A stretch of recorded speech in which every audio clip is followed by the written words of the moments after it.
Hello बच्चों, आज मैं आपको BSc विषय में पार्ट 4 रोग और उनसे बचाव के बारे में बताऊंगी। तो आइए देखें। बच्चों, आपने सुना ही है कि स्वस्थ शरीर में स्वस्थ मस्तिष्क का निवास होता है। जब हमारा शरीर दुर्बल हो जाता है तो उसके रोगग्रस्त होने की संभावना अधिक हो जाती है। व्यक्ति अगर पूर्ण रूप से स्वस्थ हो, इसके लिए आवश्यक है कि प्रत्येक व्यक्ति को विभिन्न रोगों और उनसे बचने के सही उपायों को वह जाने और दैनिक जीवन में प्रयोग में लाएं। तो बच्चों, शरीर की विकारग्रस्त अवस्था को ही रोग कहते हैं। रोग कई प्रकार के होते हैं। कुछ रोग ऐसे होते हैं जो हमारे शरीर के अंगों या तंत्रों में विकार उत्पन्न होने के कारण होते हैं, जैसे रक्तचाप, मधुमेह, हृदय रोग आदि। कुछ रोग ऐसे होते हैं जो हानिकारक पदार्थों के किसी भी माध्यम से सेवन करने के कारण होते हैं। वह माध्यम है जल, भोजन और वायु। आज हम पढ़ेंगे बच्चों जल के माध्यम से फैलने वाले रोग, जो है टाइफाइड, अतिसार, पेचिश और हैजा। टाइफाइड, यह रोग जो है दूषित भोजन, जल और दूध से फैलता है। दूषित जल और भोजन के सेवन से इसके रोगाणु हमारे शरीर में प्रवेश कर जाते हैं और हमारे आहार नली में विकार उत्पन्न कर देते हैं। और इसके लक्षण हैं, यह सर्दी, जुखाम या फ्लू से शुरू होता है और नब्ज धीमी चलती है। रोगी को तेज बुखार आता है और तापमान घटता बढ़ता रहता है। शरीर कमजोर हो जाता है। कभी कभी शरीर में दाने दिखाई देने लगते हैं। उल्टी, दस्त और कब्ज भी रहता है। उपचार, डॉक्टर से तुरंत परामर्श लेना चाहिए। इस रोग में रोगी को आराम देना चाहिए और इस बीमारी में सफाई का विशेष ध्यान देना चाहिए। रोगी को पानी उबालकर ठंडा करके देना चाहिए। रोगी को तला भुना खाद्य पदार्थ खाने को नहीं देना चाहिए। उबला दूध, साबूदाना, दलिया, मूंग की खिचड़ी देनी चाहिए। अतिसार या डायरिया, यह रोग भी दूषित जल और भोजन के सेवन से फैलता है। इससे ग्रसित व्यक्ति को बार बार पतला दस्त आने लगता है। शरीर में पानी की कमी हो जाती है। रोगी कमजोर हो जाता है। इसका उपचार क्या है? रोगी को चावल का माड़ देना चाहिए। पके हुए केले का सेवन कराना चाहिए। हल्का और सुपाच्य भोजन देना चाहिए, जैसे मूंग की खिचड़ी एवं मट्ठा आदि।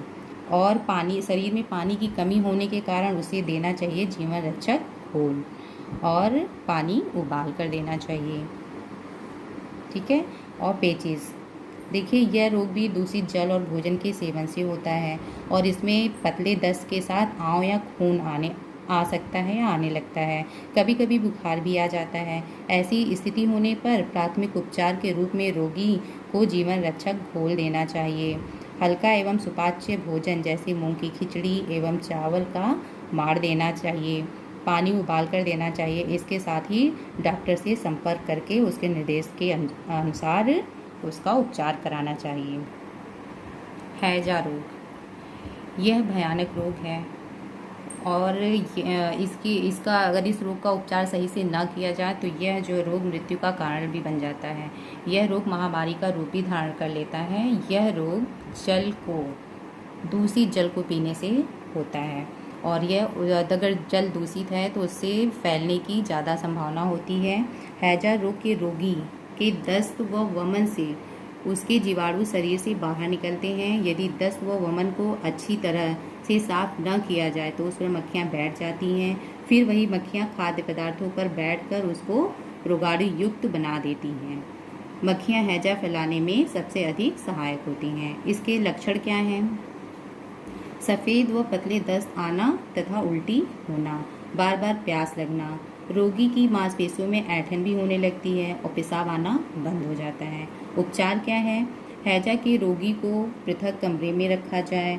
दस्त व वमन से शरीर में पानी की कमी की पूर्ति के लिए रोगी को ठंडा जल घूंट घूंट करके देना चाहिए।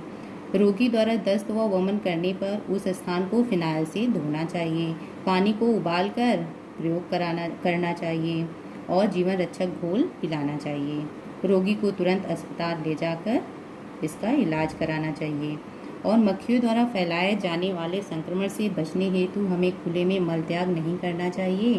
कूड़ा कचरा भी नहीं फेंकना चाहिए। इसी को ध्यान में रखते हुए बच्चों, ये देखिए 15 अक्टूबर को विश्व हस्त प्रक्षालन दिवस भी मनाया जाता है। ठीक है, धन्यवाद।